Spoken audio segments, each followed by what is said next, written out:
Hi guys, and welcome to the first look at Battlefield 2042. I was given access to a very short talk followed by 3 hours of uninterrupted access to the game to check out the conquest mode for the new orbital map. I'm going to cover every single thing I could possibly find out about the game during this 3-hour play access.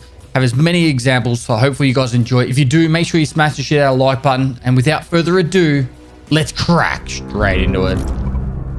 So if you're new to Battlefield 2042, there are going to be 3 unique experiences that you get to play. The all-out warfare mode, which you're used to, which is your conquest and rush modes. There's going to be the hazard zone, which I want to find out more information about. For the minimal amount of information I know about that, it's going to be some sort of like Tarkov hunt showdown survival aspect. They're going to be coming out with more information about that over the next month before the game is released on November 19th. And this is what's going to draw a lot of the Tarkov and Hunt Showdown community to check out this part of the game.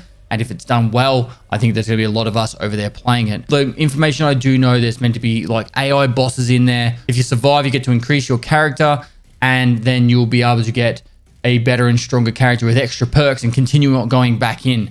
However, that is all skepticism, and there's no information from this playthrough for that. But that's the gist that I've got from the community, from people that have, I don't know, got information from somewhere. Lastly is the portal, and the portal will have the ability to mix and mash different Battlefield games all to be in the one game. And you'll be able to, have fun with your communities via doing that kind of game mode. Today, we only had the opportunity to play the all-out warfare on the new orbital map in a conquest mode. Now, there's going to be a beta play, and I'll put the information up on the screen right now so you guys will know where you'll be able to access the beta, what time zones for you, and that's going to be coming up over this weekend. However, there is going to be an early access on the November 12th, and you'll be able to play the game there if you wish. Now, they made the point about all platforms will have the exact same experience of features and sandbox, including all announced live service updates. So whenever you get the new Battlefield game, you'll be able to play the exact same game no matter what console you're on, with one difference being the new gen consoles and PC with 128 player max, and the old gen being PlayStation 4 and Xbox, whatever it was, will be 64 player max. However, everything else will be the exact same experience. So you don't have to worry about like PC's going to get extra bonus stuff or anything like that. It's going to be even across all the platforms. Now, during this experience that I got with the 3 hours of playing, I got access to 4 of the 10 available specialists available at launch. Now, there are 4 that we got to play. The first one being the assault class. His name's Webster McKay. He's got a grappling gun, which I actually forgot to use. It was one of the only things I didn't actually use. And his main focus is your running gun, getting in there and fighting people just like normal on the ground.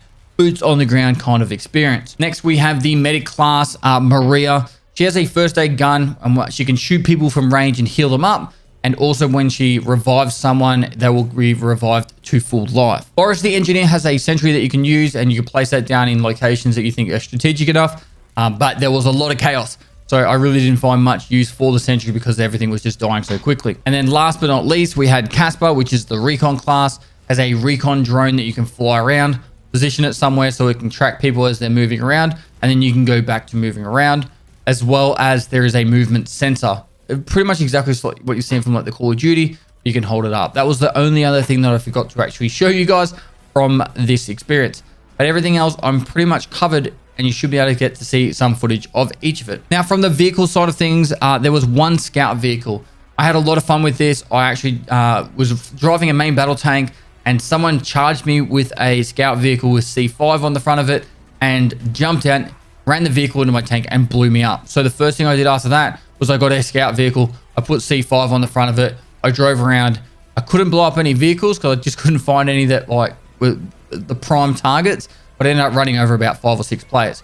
So that made me happy in revenge for that. Then there was the 2 armored vehicles, the main battle tank, and then there's an infantry fighting vehicle. I think the first time I jumped in the main battle tank, I had red ops in the gun position. I had 32 kills, and I died literally at the end of the map.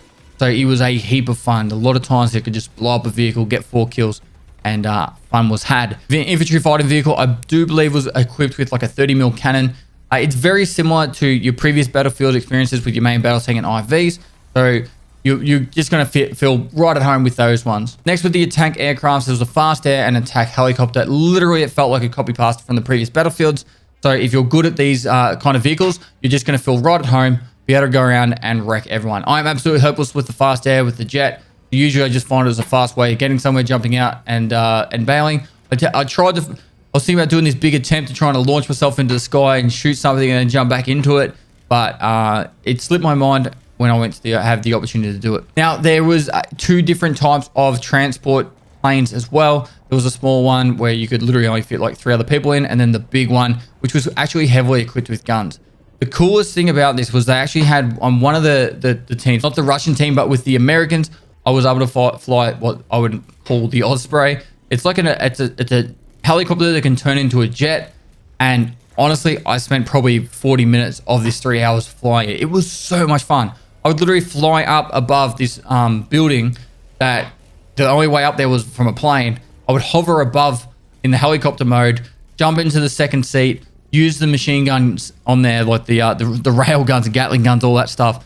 Destroy as many people on top of that, and then I'd jump back into the helicopter pilot seat, hover there a bit more. Then someone would start shooting missiles at me from a plane. So then I'd put it in jet mode and quickly fly off somewhere else.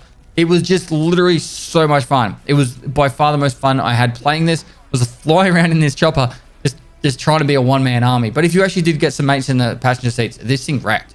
I wouldn't even call it a transport chopper if you could have some friends in there to help fight with it, because it absolutely destroyed. Now, generally when I play Battlefield games, my favorite game mode is Rush. So Conquest, I actually dislike a little bit because it's very vehicle focused, but I wanted to get all the vehicles out of the way so I could speak more about the infantry side of things. I love playing the Rush game mode, where you pretty much have one defending team, one attacking team, and you're pushing people back through all the points until you get to the final one. Now, I put a fair bit of time into the infantry to try and test out everything from all the different guns and how they all worked. With the infantry side of things, it did have a very Call of Duty feel to it. The time to kill was actually quite good, particularly with headshots. You could drop people very quickly. But the sliding and jump diving and all that kind of stuff, you could do it all. I was doing it heaps. And it is obviously the easiest way to avoid getting shot. If you run in a straight line, you're going to get dropped quickly. Sniping with headshots, for example, was an instant kill, but then a body shot kind of felt like 2 to 3 maybe. At times, I felt like the body shots on the snipers just need to be that little bit crunchier. But then, any sort of damage from that point would drop the person, because sniping was really difficult. Literally trying to hit a headshot was quite hard. And yeah, I just felt that sniping just needed a bit of a buff. I'll talk about that in a little bit more detail shortly. The coolest thing that I found with the whole weapons and modding on this game was the fact that literally mid-raid, you could have your AK out and you could be like, all right, I want to put a red dot on it. And I'd hold the T button, you'd select the red dot, and you could run around using the red dot. Then, hey, hang on a minute, I want to fight someone that's at range. Hold T down, you put like a Bravo sight on top of it. And you could literally do that instantly in the game, and it was a heap of fun doing it. You could switch up how you wanted to have your loadout there and then. If you're using like a marksman rifle, you could be using it as a long range rifle and then switch it to something more close range just by changing your sight. And it just felt really smooth and fun. I do believe that they're going to have ways you can do loadouts later on. So before you go into a game, you can have it all set how you want to do it. When you select that gun, you won't have to be doing it in the middle of the fight. A new addition that I really love. I did put a bit of time into knifing someone. So if you press the, I think it was the F key, you would punch someone, but if you held it down, you bring out your knife and you can try and do takedowns. It was actually really fun trying to do a couple of takedowns. And yeah, it just took me a little while to find out how to do it. I had to go into the actual keybinders to figure it out.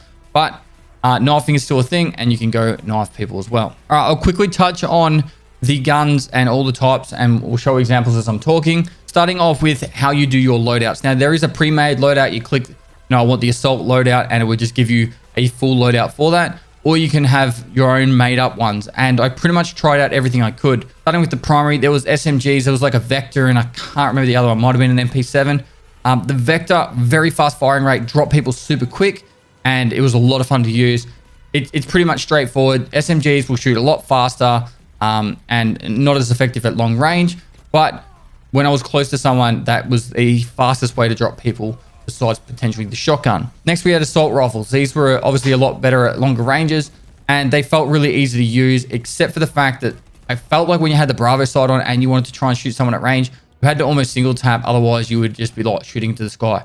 But the recoil control is quite brutal in it, and maybe it just needs some more practice. However, with the LMG, that felt really easy. At long ranges, I was just like dropping people, super simple, and it was a lot of fun. So you just chuck a sight on there, you put like a red dot or something a little bit longer range, and it was good fun. Now the marksman was a 2 to 3 shot, I believe.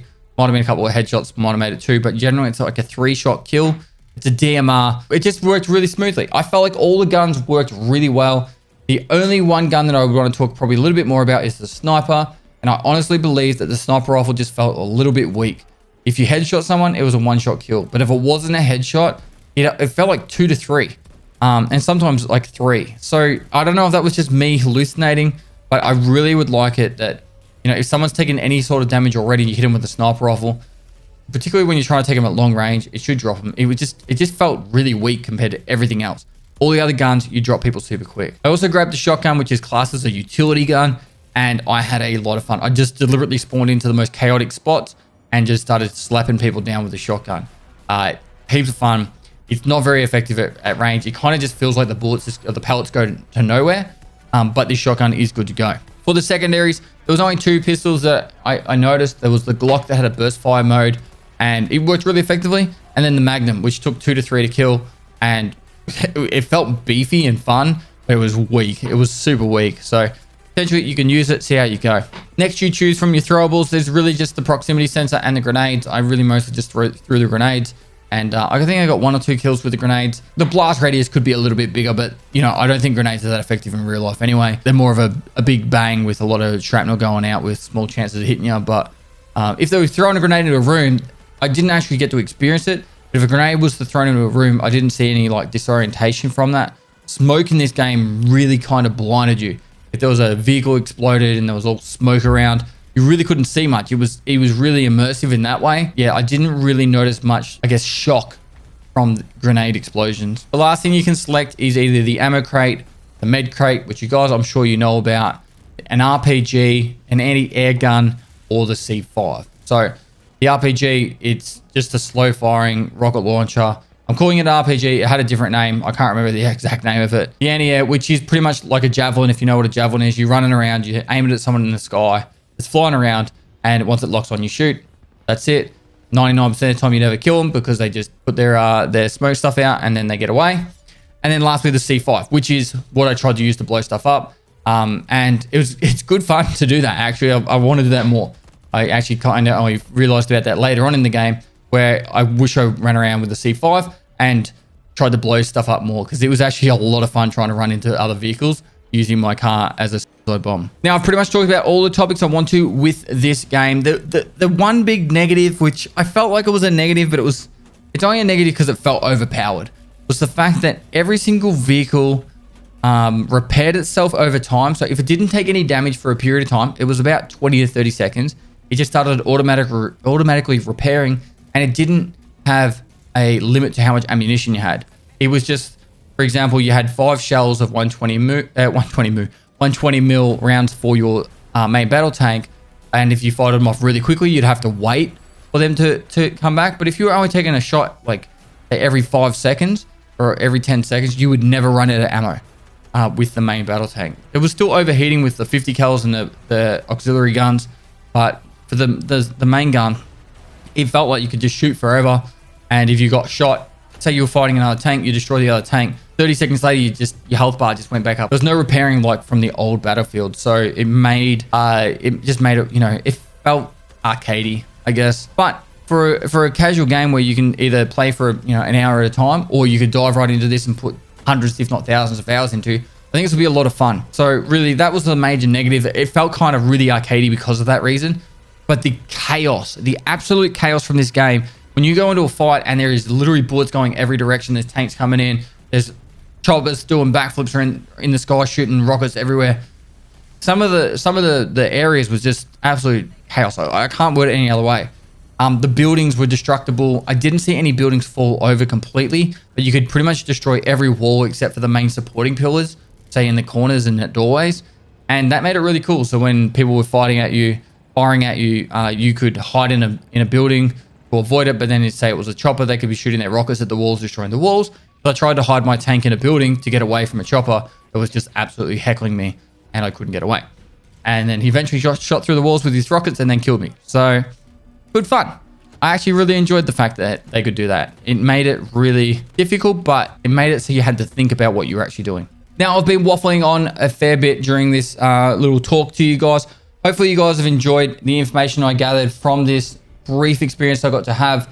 Thank you for EA. I wasn't paid to play during this. It was just, hey, do you want to have the opportunity? I said yes. And so there we go. Played it for 3 hours. These are my thoughts. If you want to buy the game, feel free. If you don't. It doesn't really bother me either way. I'm not sponsored or paid for this video, and hopefully you guys gain something from it and maybe get made a little bit more informed on what you are going to get yourself into if you do decide to buy this game. I personally will be playing this game because I really want to check out the hazard zone and see where that goes, because I actually think if they do it well, Battlefield could even potentially go down that path a lot further than actually just focusing on doing stuff that they've already done in the past. So guys, if you did enjoy this video, make sure you like and comment for the YouTube algorithm. It really does go a long way when you do like videos. It makes help with the discoverability. Share this video with your friends if you haven't already, if you want them to know more about the game or see some extra gameplay footage. Lastly, I'll see you next time.